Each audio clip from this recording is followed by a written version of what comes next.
entrepreneur, la première règle d'or lorsqu'il rencontre un investisseur, définitivement, c'est de connaître ses chiffres. Ne pas connaître ses chiffres, c'est presque un crime envers l'investisseur potentiel.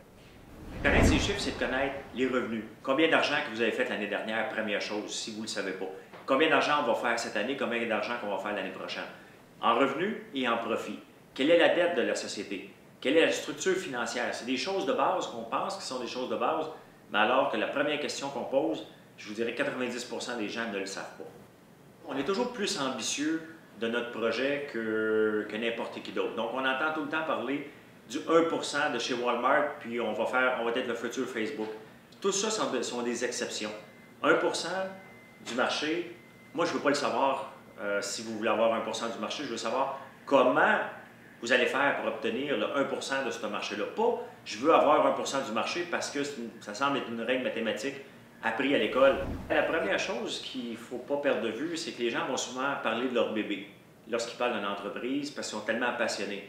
Moi, lorsque j'entends le mot bébé, ça me fait peur parce que la passion peut devenir aveugle à un moment donné. Il ne faut pas devenir aveugle de notre bébé.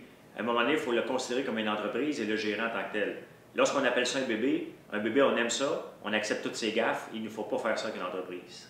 La première chose qui me fait vibrer dans un entrepreneur, vraiment, c'est le thème de la voix qui parle sans hésitation, sans saccader, puis qui est passionné de son projet. C'est la première règle d'or. S'il veut convaincre, il faut qu'il y ait cette première chose-là, un thème de voix rassurant et une passion envers son produit.